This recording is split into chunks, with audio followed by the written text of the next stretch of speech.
this, but Jesus went to the Mount of Olives at dawn, and he appeared again in the temple courts, where all the people gathered around him and sat down to teach them. The teachers of the law and the Pharisees brought a woman caught in adultery. They made her stand before the group and said to Jesus, "Teacher, this woman was caught in the act of adultery. In the law of Moses, it commands us to stone such a woman. Now, what do you say?"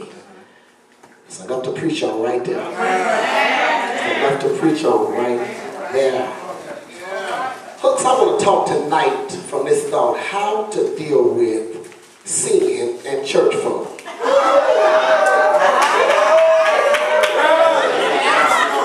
How to deal with sin and church folk.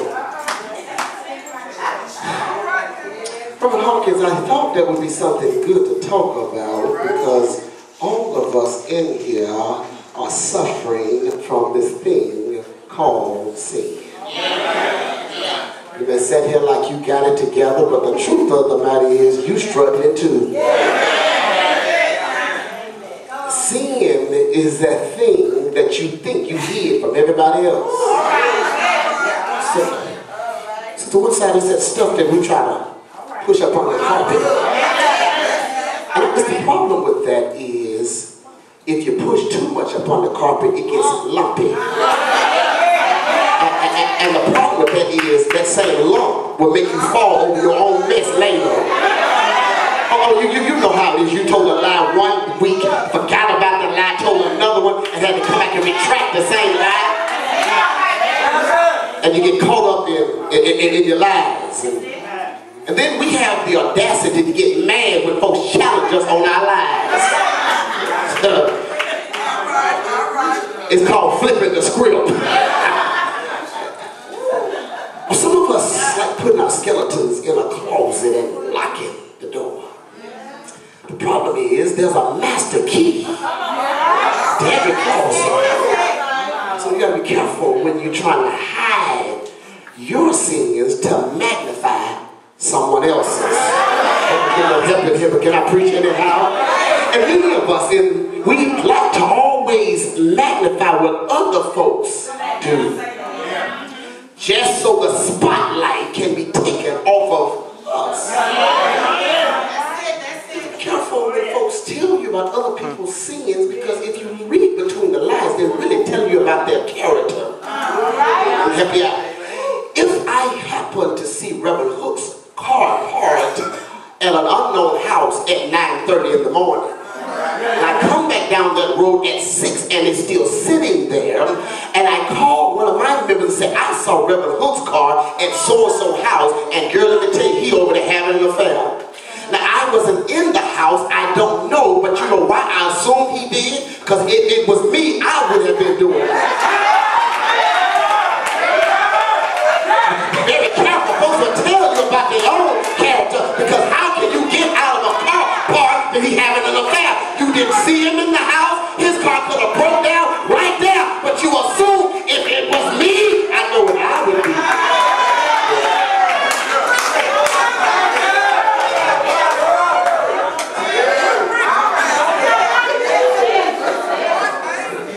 This thing called sin plagues not only the world, but it plagues the church. Grandma called it throwing your rocks and hiding your hands. You got folk that literally love keeping up hell, but they always want to put it on somebody else. And you can always tell sin, mess, or problems when they come because they got an introduction. I'm not trying to start nothing but. The minute you said, "I'm not trying to start them," you already started something. So, it's interesting. The story was interesting because here in the story, the Pharisees and the Sadducees was trying to catch a woman in adultery in order to set up Jesus. Leaders, can I help you out? There will come a time when the folk that's around you will try to set you up.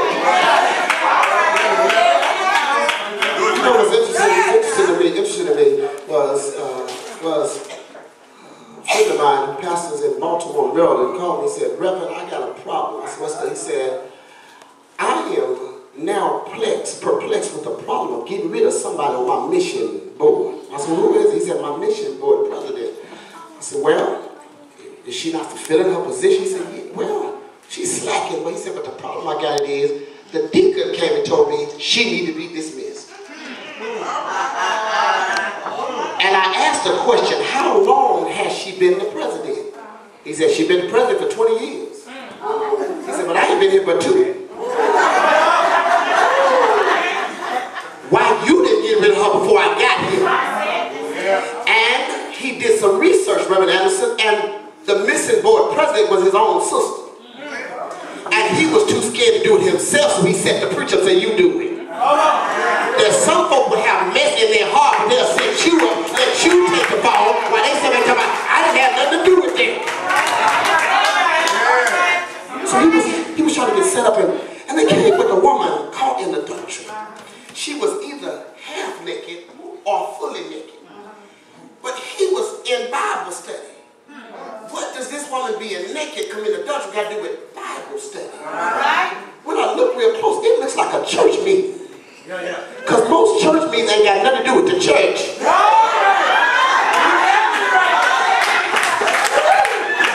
got nothing to do with the church. Because see, we really should be meeting about ministry. How many folk do we feed this month? How many folk do we go see at the nursing home this month? That's what a church meeting ought to be about. It ought to be about what you like and what you want. We ought to be meeting about the ministry of the church. It's like a church meeting. They were setting Jesus up. They were trying to catch him. And you got to be careful because the devil loves setting up traps. That you're involved in stuff. Have you ever been caught up in some mess where you just, somebody tell you something, you say, and before you know it, you said it? All I said was, yeah. I don't know nothing about that, but that's how folk will set you up. But some folk will set you up by association. So here Jesus was caught up in this. You know, when I looked at this text, it was some things jumped up out of me. So it showed me how the world views sin, how the church views sin, and how God views sin. The world loves to expose your sin. Have you ever noticed the news never talk about who stayed married this year? The news never talks about who did right this year. It's always about what went wrong. And oh God, don't let a preacher fall. Preacher is called. Now he was a man first, but they don't put out preacher. Because it's the devil's job to always kill the character of the church. The world loves exposing your sin. And it bothers me when the world wants to always find out what you're not doing and publicize it. Y'all remember. And you got to be careful when you always expose other folks' sins. Because it sets you up to get your sins exposed. Be careful. My grandma said this way, if you dig one ditch, you got to dig 2, because the ditch you dig just might be for you.